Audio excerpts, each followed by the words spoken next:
할렐루야. 오늘은 구속된 자라는 제목을 가지고 함께 은혜를 나누도록 하겠습니다. 자, 구속되었다라는 말은 좀 부정적으로 들리시죠? 구속이라는 말은 뉴스에 요즘 많이 등장하잖아요. 누가 구속되었다, 어떤 죄 때문에 구속영장을 받아서 잡혀갔다, 뭐 그런 식의 많이 나오잖아요. 그러나 오늘 사용된 구속된 자라는 이 구속이라는 것은 한자가 다릅니다. 구속된 자, 구원할 구, 속죄할 속입니다. 그래서 좋은 의미죠. 좋은 의미에서 구속되었다라고 이야기를 합니다. 아주 예전에 활동했던 가수가 있었는데요. 키메라라는 가수가 있어요. 그분의 이름은 김홍희 씨입니다. 부모님들이 노래하는 것을 반대해서 다른 것을 전공하기 위해서 프랑스 유학 가는데 그곳에서 아랍계 부호를 만나 결혼합니다. 남편은 그 아내의 그 음악적 재능을 알아 잘 나가. 돈이 엄청나게 많은 그때 딸이 납치범들에 의해서 납치됩니다. 그리고 몸값으로 230억 원 현찰을 요구합니다. 그들은 소중한 딸을 다시 찾기 위해서 그만한 대가를 지불할 용의가 있었습니다. 몇 시간 내로 현금을 그들은 모았습니다. 수사팀들이 그들에게 같이 함께 하면서 납치범들을 잡으려고 하지만 그들은 초보가 협상이 너무 어려워. 그래서 이 키메라의 남편은 누구도 상상하지 못한 그런 짓을 하는데 그게 무엇이냐면 TV에 나가서 딸의 사진을 보여주고 내 딸을 납치한 자들을 제보하거나 또 그들을 잡는 사람한테는 현상금을 주겠다고 합니다. 자, 그 TV가 나가고 나서 공범들끼리 의기 만에 그 딸은 무사히 집에 돌아올 수 있었습니다. 그리고 후에 랜섬이라는 영화가 나옵니다. 1996년도에 멜 깁슨이 주연한 영화가 나오는데 그 영화는 바로 이 키메라의 딸 납치 사건을 배경으로 한 영화죠. 자, 영화 속에서 이 현상금을 걸게 되자 4명의 공범이 분열이 일어나기 시작합니다. 그 중에 그들의 그 리더격의 역할을 한 사람은 현직 경찰입니다. 그래서 수사가 어떻게 이루어지는지 다 알고 있었기 때문에 그들을 잡는데 어려움이 있었죠. 근데 현상금을 걸리고 나니까 그들끼리 의견이 막 갈리기 시작하는 거야. 또 서로를 의심하기 시작합니다. 그래서 이들의 리더가 공범 3명을 권총으로 죽이고 죽이는 중에 자기도 다칩니다. 오히려 죽이고 납치 금액이 아니라 현상금을 받으려고 그 아이가 그 사람의 목소리를 듣고 경직되고 바지에 오줌을 싸는 거예요. 그것을 본 아빠는 순간적으로 딱 직감했습니다. 저 사람도 유괴범 중에 한 명이었구나. 그래서 그 사람을 이제 다른 은행으로 데리고 갑니다. 자, 결론은 제가 말하지 않아요. 해피엔딩으로 끝났습니다. 자, 그는 그 딸을 찾기 위해서 대가를 지불할 용의가 있었던 거죠. 하나님도 죄인된 우리를 구원하시고자 대가를 치르셨어요. 나를 구원하시고자 무슨 짓을 할 수 있어? 그 정도로 하나님이 나를 사랑하십니다. 자, 구속된 나, 갇히고 포로된 나가 아니라 오히려 구원하고 오히려 자유케 되는 그러한 나를 위해서 하나님께서 크신 일을 하신 거예요. 자, 하나님은 가르치시고 명령하시고 또 좋은 제도를 만들어 놓으셨어요. 그래서 그 하나님의 형상대로 지음받은 백성들이 고통당하지 않고 또 약자를 함부로 대하지 않도록 그렇게 제도를 만들어 놨어요. 자, 그러한 제도를 통해서 우리는 하나님의 구속의 은혜를 발견할 수 있습니다. 몇 가지만 이야기할까요? 그 제도 중에 하나가 희년 제도가 있습니다. 50년마다 땅이 원래 주인에게 돌아가도록 하는 거예요. 이 법 때문에 빈부격차가 크게 나지 않습니다.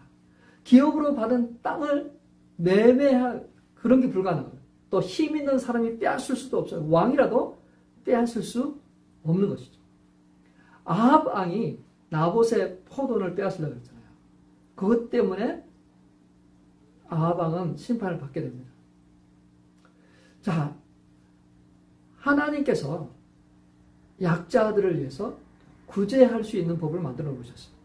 고아, 과부, 타국인들을 명절 때 초대해서 같이 먹도록 했습니다. 그리고 추수 때에는 모퉁이, 그런 밭의 모퉁이들을 다 추수하지 않도록, 그리고 떨어진 이삭을 줍지 않도록. 레위기서 19장 9절 10절입니다. 같이 한번 읽을까요? 레위기 19장 9절 10절. 밭에서 난 곡식을 거둬들일 때에는 밭 구석구석까지 다 거둬들여서는 안 된다. 거둬들인 다음에 떨어진 이삭을 주어서도 안 된다. 포도를 딸 때에도 모조리 따서는 안 된다. 포도밭에 떨어진 포도도 주어서는 안 된다. 가난한 사람들과 나그네, 외국 사람들이 그것들을 줍고 거두도록 하셨어요. 이게 하나님이 만들어 놓으신 제도입니다. 또 하나의 제도가 무엇이냐면 기업 물을 자의 제도예요. 이 제도는 무엇이냐면 아이를 넣고 대를 이어져야 되는데 장남이 결혼했습니다. 근데 아이를 없이 죽었어요. 그러면 그 동생이 형수에게 들어가서 대를 잇도록 합니다. 근데 이 제도가 잘 지켜졌을까요? 때론 인간의 욕심 때문에 안 지켜지기도 했습니다.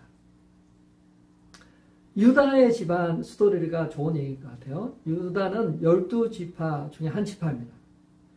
자, 그에게는 세 아들이 있었습니다. 근데 첫째 아들이 하나님께 일찍 부르심을 받았어요. 그래서 둘째 아들이 형수에게 들어갑니다.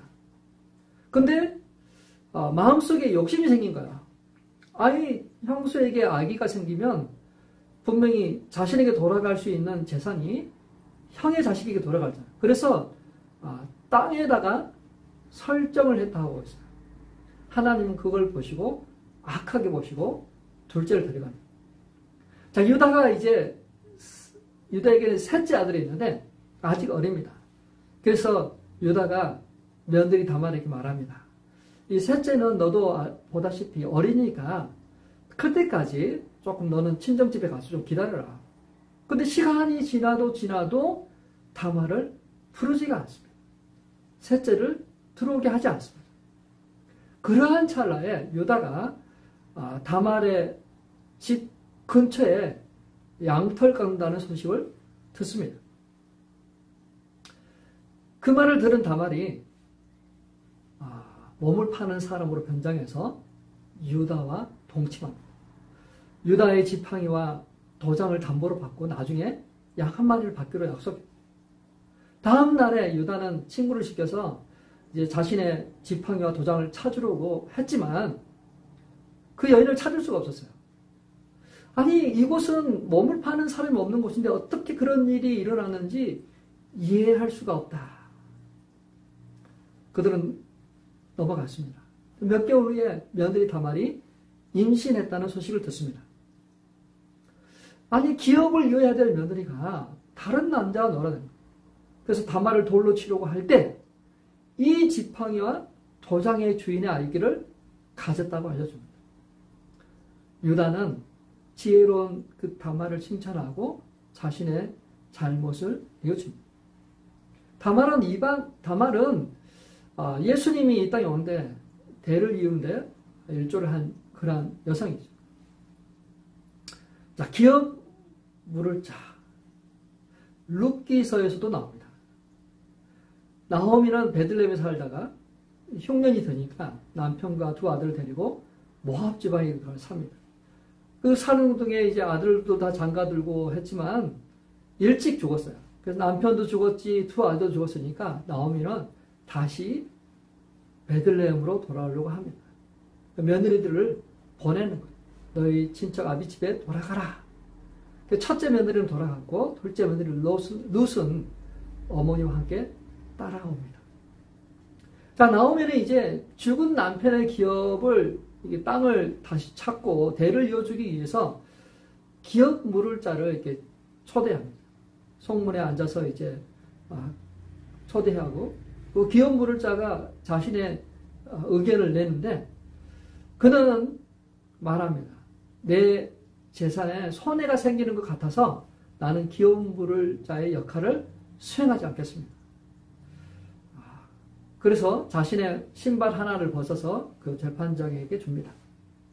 자, 그는 평생을 신발 벗은 자로 칭해지게 되죠.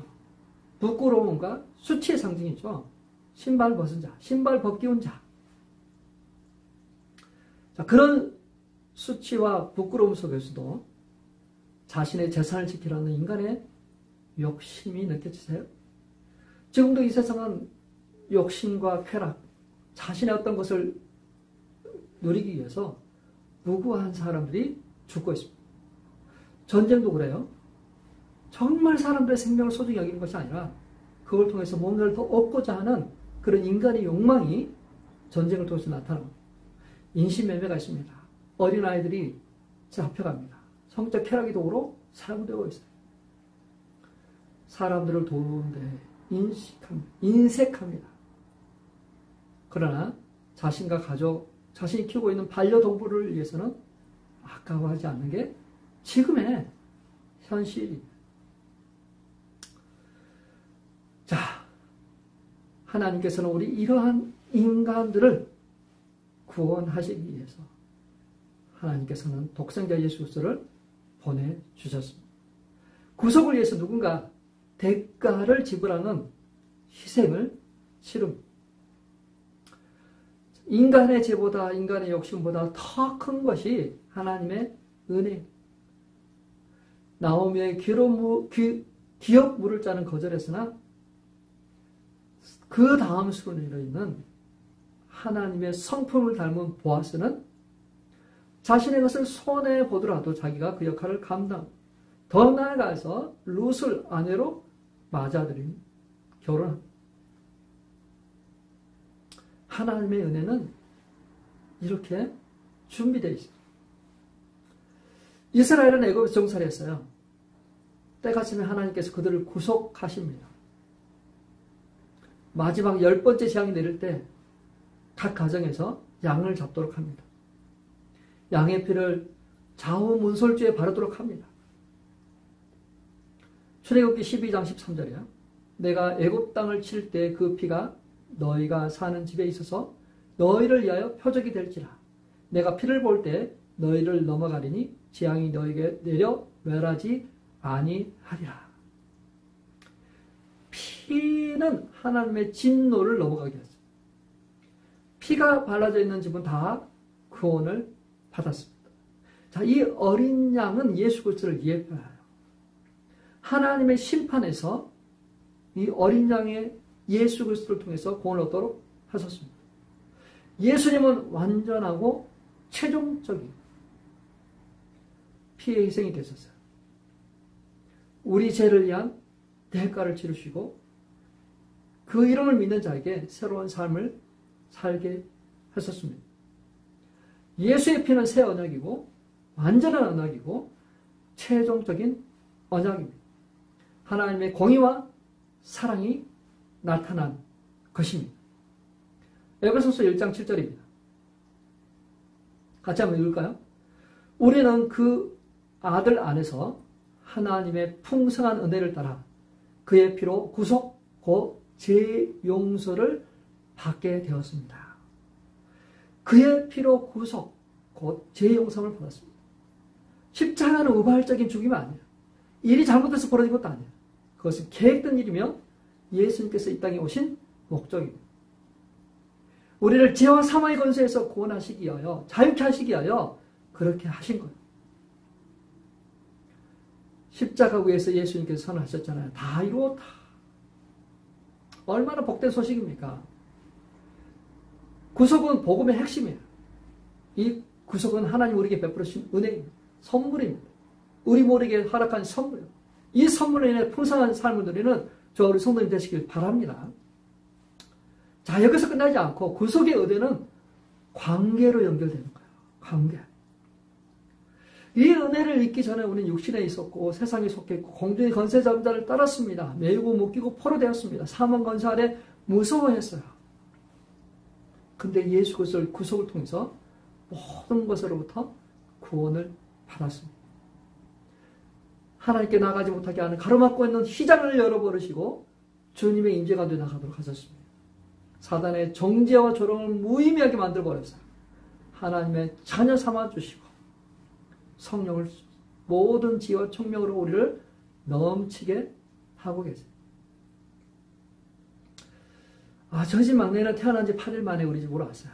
그리고 입양되었습니다. 하나님이 저희 가정을 통해서 이 아이를 구속하셨어요. 그 결과 부모가 생기고 형제가 생겼습니다. 자신을 지지해주고 보호해줄 가족이 생겼어요. 이 아이를 구속함으로 인해서 관계가 시작되었어요. 비록 아이는 아무것도 모르는 중에 시작되었지만 그 관계의 끈은 지금도 지속되고 있습니다. 구속의 은혜는 아버지와 아들이라는 관계로 연결됩니다. 지속됩니다. 영원히 지속됩니다.